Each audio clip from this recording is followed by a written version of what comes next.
فجر کی نماز کے بعد دولت والی یہ چھوٹی تسبیح پڑھ لو، خدا کی قسم یہ 100 کروڑ کا وظیفہ ہے۔ ذاتی مکان، گاڑی اور بے شمار سونا، اس وظیفے سے 450 لوگ کروڑ پتی بن چکے ہیں۔ بسم اللہ الرحمن الرحیم۔ محترم ناظرین، یہ قرآن کی ایک سورت کا وظیفہ ہے۔ یہ ایسی بابرکت سورت ہے، رب محمد کی قسم ساری دنیا تمہارے قدموں میں ہوگی، تمہارا مقدر اور نصیب بدل جائے گا۔ فجر کی نماز کے بعد یہ وظیفہ آپ نے کر لینا ہے، یا ہر نماز کے بعد اگر کرنا چاہیں تو بھی کر سکتے ہیں۔ اتنی دولت آئے گی، سارے رشتہ دار دوست حیران رہ جائیں گے۔ تمام لوگ اپنے کاموں میں مشغول ہو چکے ہیں۔ اس وظیفے کی برکت سے، اس عمل کی برکت سے اللہ پاک آپ کے رزق میں اضافہ کر دے گا، آپ کی مشکلات کو ختم کر دے گا، آپ کی تنگیوں کو ختم کر دے گا۔ اس وظیفے کو کرنے سے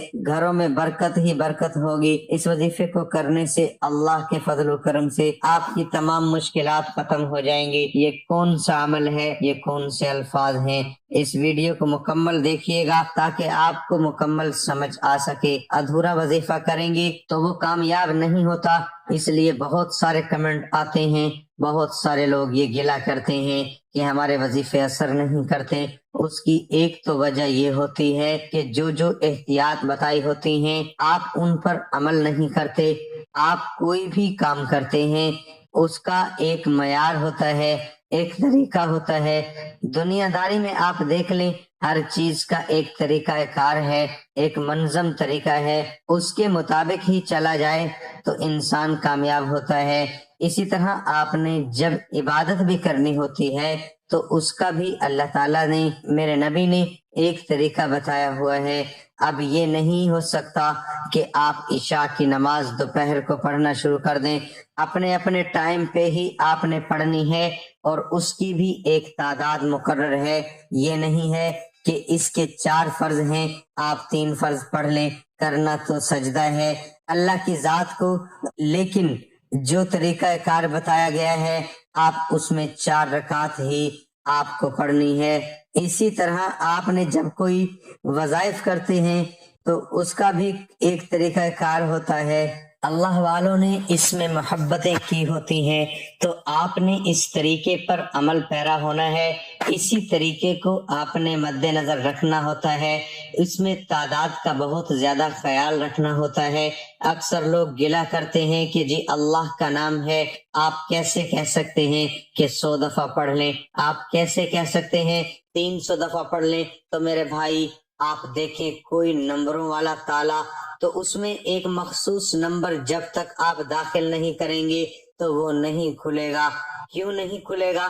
نمبر تو سارے ہیں، آپ کوئی بھی نمبر ملا لیں، لیکن جو مخصوص نمبر آپ نے اس پہ لگایا ہوا ہے وہی نمبر آپ ڈالیں گے تو پھر ہی وہ تالا کھلے گا۔ اسی طریقے سے جو وظائف ہوتے ہیں ان میں بھی تعداد، جگہ کا اور جو اس کا طریقہ کار ہے اس کی بہت زیادہ اہمیت ہوتی ہے۔ امید ہے آپ کو میری بات سمجھ آ گئی ہوگی۔ تو آپ نے یہ عمل کیسے کرنا ہے؟ آپ فجر کی نماز کے بعد اس عمل کو کر لیں، یہ سورت پڑھ لیں، آپ کی جیب سے پیسے کبھی ختم نہیں ہوں گے۔ جتنی بھی آپ نے مشکلات میں دن گزار لیے ہیں وہ گزار لیے ہیں، آگے اللہ پاک آپ کو اتنا زیادہ عطا فرمائے گا، آپ کے پاس اتنا پیسہ آئے گا، رزق کی، دولت کی کمی جو ہے وہ ہمیشہ کے لیے ختم ہو جائے گی۔ اللہ کے خزانے بہت وسیع ہیں، جب بندہ سچے دل سے مانگتا ہے تو اللہ تعالیٰ رزق کے دروازے کھول دیتا ہے، پیسوں کی جو کمیاں ہیں وہ ختم کر دیتا ہے، گھروں میں برکت آنا شروع ہو جاتی ہے۔ تو اس وظیفے کا طریقہ کار آپ سمجھ لیں، آپ نے پاک صاف ہو کر پاک جگہ پر بیٹھ جانا ہے، اور اس عمل کو کرنے سے پہلے آپ نے کوشش کرنی ہے کہ باوضو رہیں۔ اگر آپ نماز کے بعد کر رہے ہیں تو نماز کے بعد تو ظاہری بات ہے آپ کا وضو ہوگا، آپ نے نماز کے فوراً بعد سب سے پہلے آپ نے اعوذ باللہ من الشیطان الرجیم بسم اللہ الرحمن الرحیم 3 مرتبہ پڑھ لینی ہے، شیطان مردود کا وسوسہ آپ سے ختم ہو جائے گا۔ اس کے بعد آپ نے درود پاک پڑھ لینا ہے۔ آپ برکت کے لیے میرے ساتھ بھی ایک دفعہ پڑھ لیں، اللہم صلی علی محمد وعلی آل محمد كما صليت على إبراهيم وعلى آل إبراهيم إنك حميد مجيد اللهم بارك على محمد وعلى آل محمد كما باركت على إبراهيم وعلى آل إبراهيم إنك حميد مجيد۔ اب آپ درود ابراہیمی پڑھ لیں یا کوئی بھی چھوٹے سے چھوٹا درود صلی اللہ علیہ وآلہ وسلم بھی پڑھ سکتے ہیں۔ درود شریف پڑھنے کے بعد آپ نے یہ اللہ کے صفاتی نام ہے، بہت ہی بابرکت نام ہے، آپ نے اسی ترتیب کے ساتھ پڑھنا ہے، یا مجیبو یا اللہ، یعنی کہ یہ دونوں ناموں کو ملا کر پڑھیں گے تو ایک شمار ہوگا۔ آپ نے صرف 11 مرتبہ پڑھنا ہے، یہ کم سے کم تعداد ہے، آپ زیادہ سے زیادہ بھی پڑھ سکتے ہیں۔ نماز کے بعد آپ کے پاس وقت کم ہے، آپ کہیں پہ نوکری کرتے ہیں، آپ نے فوراً نوکری پہ واپس جانا ہے، آپ صرف 11 مرتبہ اس کو پڑھ لیں۔ اس کے بعد آپ نے قرآن پاک کی بہت ہی خوبصورت ایک سورت ہے، بالکل چھوٹی سی ہے، وہ بھی پڑھنی ہے۔ وہ کون سی ہے وہ بھی آپ کو بتاتا ہوں۔ اس میں ایک بات کا آپ نے بہت زیادہ دھیان رکھنا ہے، کچھ چیزیں ایسی ہوتی ہیں جو ہمارے رزق کو ختم کرتی ہیں۔ اللہ تعالیٰ کی طرف سے جو رزق کی کمی آتی ہے وہ کچھ باتیں ہوتی ہیں، ان باتوں کو آپ لازمی ذہن نشین کر لیں۔ اپنی اولاد کو اور خاص طور پر اپنی بیٹی کو گالی نہیں دینی، یہ بہت ہی نحوست والی بات ہے۔ دل میں آپ نے کسی کے لیے بغض نہیں رکھنا، اور مہمانوں کو دیکھ کر جو سب سے زیادہ نحوست آپ لوگ گھروں میں بے شمار مہمانوں کو دیکھ کر اندر ہی اندر اپنے آپ کو کوستے رہتے ہیں، منہ بناتے رہتے ہیں کہ اتنا خرچہ ہو جائے گا۔ مہمان اللہ کی رحمت ہوتی ہے۔ اللہ تعالیٰ سے حضرت موسیٰ علیہ السلام نے پوچھا کہ یا اللہ تو سب سے زیادہ خوش کب ہوتا ہے، سب سے زیادہ جب خوش ہوتا ہے تو کیا کرتا ہے؟ تو اللہ تعالیٰ نے فرمایا میں بارش برساتا ہوں۔ دوسری دفعہ پوچھا گیا یا اللہ تو اس سے بھی زیادہ جب خوش ہوتا ہے تو کیا کرتا ہے؟ تو اللہ تعالیٰ نے فرمایا میں لوگوں کے گھروں میں مہمان بھیجتا ہوں۔ سبحان اللہ۔ اور تیسری دفعہ جب پوچھا گیا یا اللہ جب تو اس سے بھی زیادہ خوش ہوتا ہے تو اللہ تعالیٰ نے فرمایا میں لوگوں کے گھروں میں بیٹیاں پیدا کرتا ہوں۔ تو آج دیکھ لیں گے جو سب سے زیادہ جس سے اللہ پاک خوش ہوتا ہے، سب سے زیادہ ہم لوگ اس کو نحوست سمجھتے ہیں، اور جب اذان ہو رہی ہو آپ نے کسی بھی کام میں مصروف نہیں رہنا اور ماں باپ کا ادب کرنا ہے۔ ان کی عقل کو اکثر لوگ جو ہیں وہ کوستے رہتے ہیں کہ ہمارے والدین نے ہمارے لیے کچھ نہیں کیا، یہ رزق کو گھٹانے والی باتیں ہیں۔ نماز کے بعد آپ نے لازمی دعا مانگنی ہے۔ دسترخوان پر جو روٹی کے چھوٹے چھوٹے ذرات ہوتے ہیں، جو کھانا بچ جاتا ہے، اکثر خواتین جو ہیں ان کو دھو دیتی ہیں، وہ نالیوں میں چلا جاتا ہے، یہ رزق کی بے برکتی ہوتی ہے۔ آپ نے ان ہاتھوں کا خاص خیال رکھنا ہے۔ یہ باتیں بتانے کا مقصد یہ ہے کہ ان چیزوں کو آپ مد نظر رکھیں گے، احتیاط کریں گے، یہ رزق کی بے برکتی ہوتی ہے۔ یہ باتیں بتانے کا مقصد یہ ہے کہ ان چیزوں کو آپ مد نظر رکھیں گے، احتیاط کریں گے۔ سنتے وقت یہ بڑی عجیب سی لگتی ہے، چھوٹی چھوٹی باتیں لگتی ہیں، لیکن دراصل یہی ہمارے رزق میں کمی لاتی ہے، ہمارے گھر سے نحوست جاتی نہیں ہے۔ ان عادات کی وجہ سے آپ نے ان عادات کو بھی ختم کرنا ہے، اور اس وظیفے پہ بھی عمل کرنا ہے، اور اس وظیفے کی میری ان تمام بہن بھائیوں کو اجازت ہے جو ویڈیو کو مکمل دیکھیں گے۔ اگر آپ اس وظیفے کو کرنا چاہتے ہیں، آپ نے ویڈیو کو سکپ کر کے دیکھا ہے تو ایک مرتبہ ویڈیو کو مکمل دیکھ لیں، لائک کر دیں اور کمنٹ سیکشن میں اپنا نام لکھ دیں۔ اللہ وہ ہے جس کے سوا کوئی عبادت کے لائق نہیں، اللہ وہ ہے جس کے سوا کوئی معبود نہیں، وہ خود زندہ دوسروں کو قائم رکھنے والا ہے۔ اب آپ نے قرآن پاک کی چھوٹی سی سورت علم نشرح 33 مرتبہ پڑھ لیں۔ علم نشرح لک صدرک ووضعنا عنک وزرک الذی انقض ظہرک ورفعنا لک ذکرک فإن مع العسر یسرا ان مع العسر یسرا فَإِذَا فَرَغْتَ فَانْصَبْ وَإِلَىٰ رَبِّكَ فَارْغَب۔ اس صورت میں سے رسول اللہ صلی اللہ علیہ وسلم پر رب کریم کی شفقت و محبت کی ایک جھلک، محبوب کی سرگوشی کی خوشبو، خدا تعالیٰ کے لطف و کرم کے مظاہر کا استحضار اور اس کی سرپرستی و حمایت کے مواقع بیان کیے گئے ہیں۔ اس میں کسائش و فراخی کی بشارت ہے، اس راز کو بے نقاب کیا گیا ہے اور اپنے رب سے پختہ رابطہ و تعلق کی سبیل بتائی گئی ہے۔ اس کا مضمون سورۃ ضحیٰ سے اس قدر ملتا جلتا ہے کہ یہ دونوں صورتیں قریب ایک ہی زمانے اور ایک جیسے حالات میں نازل شدہ معلوم ہوتی ہیں۔ پہلے سورۃ والضحیٰ اور اس کے بعد علم نشرح نازل ہوئی۔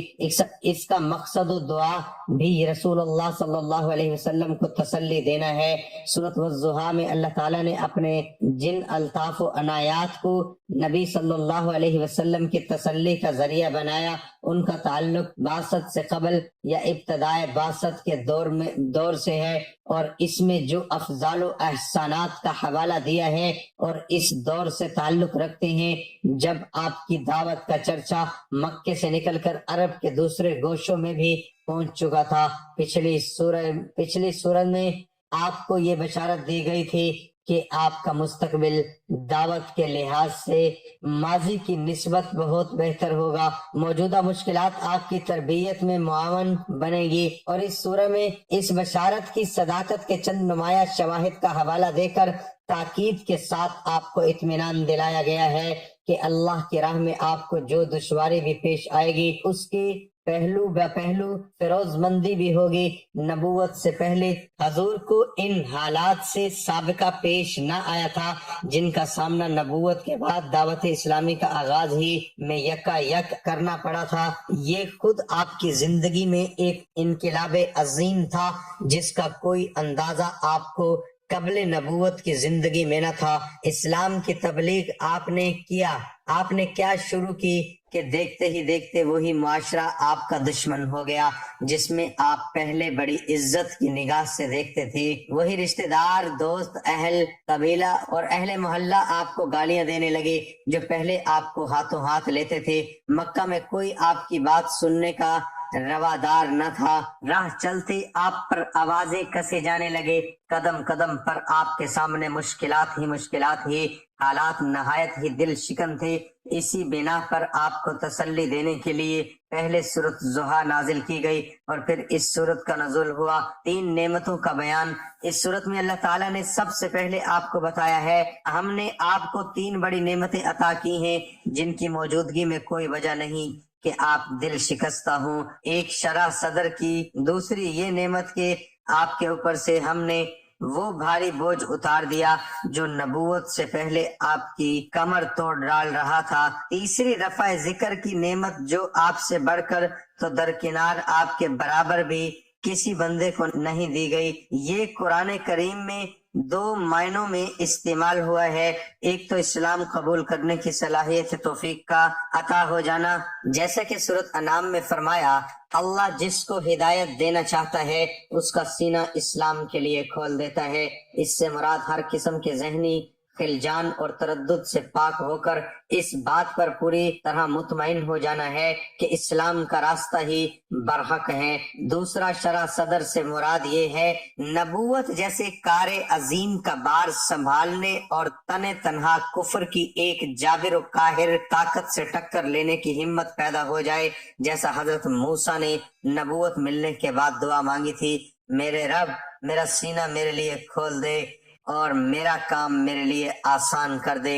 نبی صلی اللہ علیہ وسلم کے حالات کا تناظر میں یہ دونوں معنی ہی فٹ آتے ہیں۔ کفر و شرک کے اندھیاروں میں اسلام کی صداقت آپ پر پوری طرح عیا ہوئی اور اس نور ربانی کو عام کرنے کے لیے آپ نے پوری قوت و صلاحیت کو بروئے کار لا کر جہالت کی تمام قوتوں کو دیکھتے ہی دیکھتے ملیا میٹ کر کے رکھ دیا اور کسی طاقت کو اپنے قدموں پر باقی نہیں رہنے دیا۔ گویا شرح صدر ایمان کا ثمرہ ہے جس سے اللہ تعالیٰ پر اعتماد، توکل پیدا ہوتا ہے اور جو تمام قوت و عزم کا سرچشمہ ہے۔ وزر کے اصل معنی بوجھ کے ہیں۔ وہ کون سا وزر تھا جس سے آپ صلی اللہ علیہ وسلم اتنا گرہ بار ہو رہے تھے اور جس سے آپ کو سبق سار کر دیا گیا؟ اس کے 2 دور ہیں، ایک نبوت سے پہلے کا دور جس ماحول اور معاشرے میں آپ نے آنکھ کھولی تھی اس میں اخلاقی بیماریوں کے ساتھ ساتھ اعتقادی بیماریاں بھی وبا کی شکل اختیار کر چکی تھی۔ توحید کی شمع بے نور ہو چکی تھی۔ حق کی یہ مظلومیت اور جہالیت، یہ عروج دیکھ کر ایک صالح فطرت آدمی کتنا کڑتا ہے۔ ایک کٹھن کا احساس و شدت اور درود و کرب آج بھی اہل حق کے لیے کوئی اجنبی نہیں۔ اسی قسم کی گھٹن آپ محسوس کر رہے تھے اور آپ کو یہ فکر گھلائے جا رہی تھی کہ معاشرے کی یہ اخلاقی و مذہبی ناگفتہ بے حالت بدلے گی بھی یا نہیں۔ اس کا توڑ یوں ہوا کہ آپ پر ہدایت پوری تفصیلات کے ساتھ واضح کر دی گئی، بلکہ آپ کے سپرد خلق کی رہنمائی کر دی گئی۔ گویا نبوت سے سرفراز کیے جانے کے بعد اللہ تعالیٰ نے آپ کو بتا دیا کہ توحید و آخرت اور رسالت پر ایمان ہی وہ شام کلید ہے جس میں انسانی زندگی کے بگاڑ کا حل موجود ہے۔ اس راز کو پا کر آپ کے دل کا بوجھ ہلکا ہو گیا اور اس کا دوسرا دور اعلان نبوت کے بعد شروع ہوا، اور جب آپ کو تبلیغی احکام اور اس کے نتائج کی فکر نے گھلانا شروع کر دیا، نوبت یہاں تک پہنچ گئی کہ آپ ہر وقت اسی فکر میں ڈوبے رہتے، جس کا اظہار قرآن میں کئی جگہ فرمایا کہ اے نبی تم ان کے کفر سے اتنے اپسٹ ہو کہ اپنے آپ کو نقصان پہنچا لو گے۔ اسی لیے جگہ جگہ قرآن کریم نے آپ کو نہایت ہی شفقت امر تسلی بھی دی کہ آپ کا کام بس تبلیغ ہے۔ ہدایت پر لوگوں کو زبردستی لانا آپ کے فرائض میں نہیں، اس میں اللہ تعالیٰ نے حضرت محمد صلی اللہ علیہ وسلم کی حوصلہ افزائی کی ہے۔ اسی طرح آپ بھی اللہ کے ذات پر یقین رکھتے ہوئے اس وظیفے کو کر لیں، انشاءاللہ اللہ تعالیٰ آپ کی بھی پریشانیاں دور کر دے گا اور آپ کے رزق میں برکت دے گا۔ تو ناظرین، وظیفہ کرنے کے بعد آپ نے درود شریف پڑھ کے اللہ پاک سے دعا مانگ لینی ہے